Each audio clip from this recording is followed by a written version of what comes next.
was very proud of his home. This is the only home he ever designed and built for himself. We have a tour that we would like to offer you right now.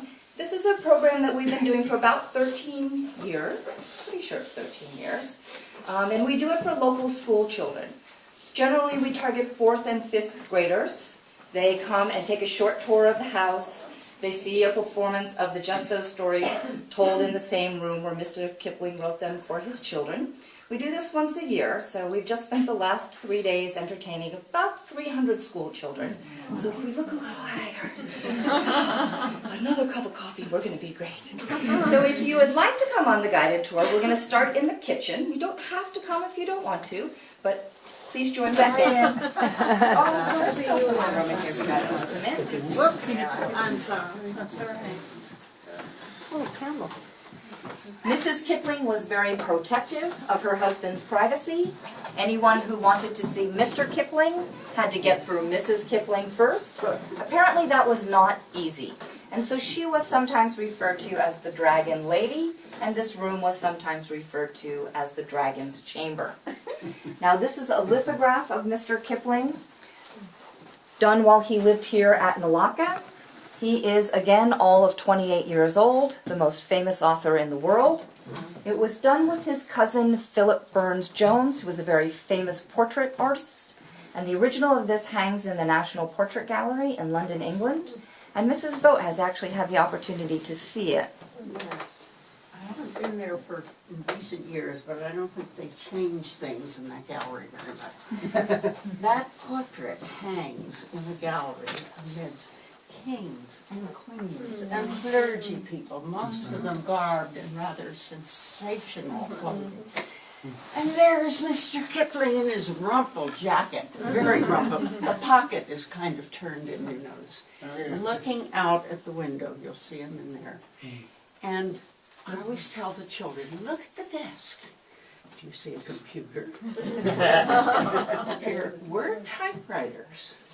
And Mark Twain used a typewriter, but Mr. Kipling didn't like typewriters because he said they couldn't spell. So, no typewriter, there's a pipe. I pass over the pipe.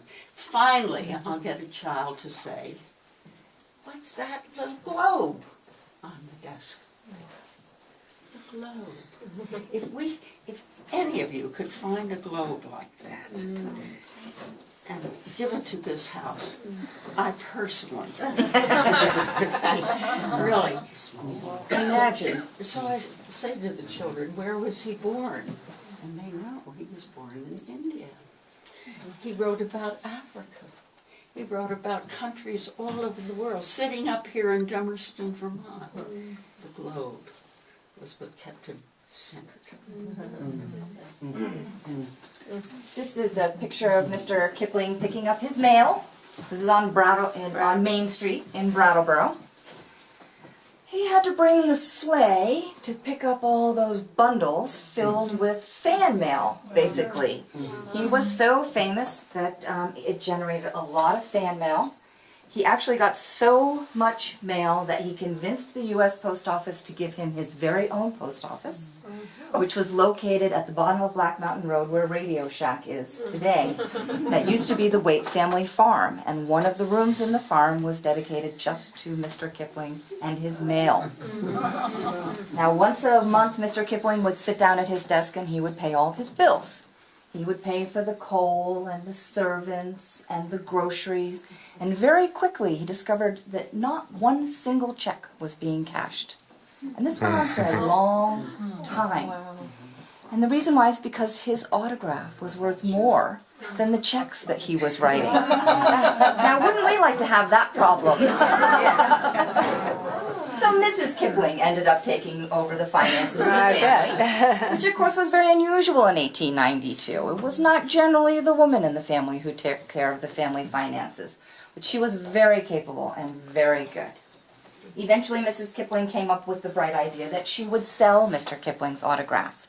She sold them for $3 a piece, and she donated all of the money to the Fresh Air Fund.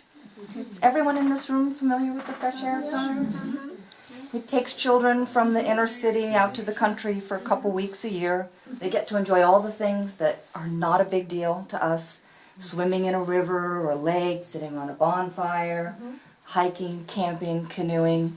The Kiplings loved children. Loved children. Adults, not so much. But children were always welcome at Nalaka, and we think that the Kiplings would be very happy to know that children are still welcome at Nalaka.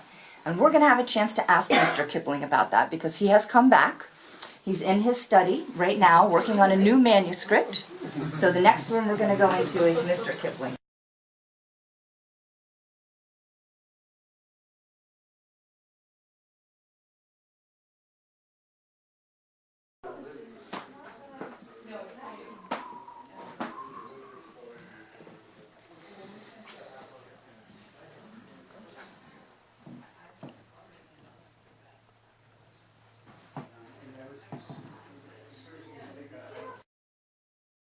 Wow, Jack says we should. You and Jack. Jack is right here. Okay, now these shoes are not, this is our shoe.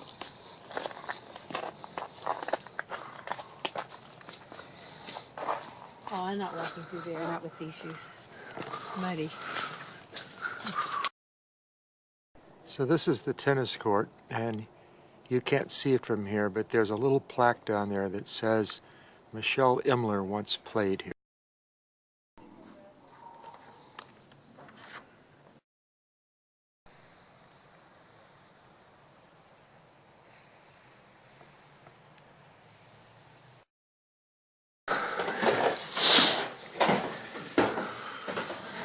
Oh, hello there. Did you go, I went all the way up to the top.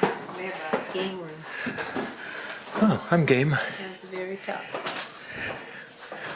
Which top, John? I guess people are staying here. Yes. Is this your room? Gonna grab a hand towel.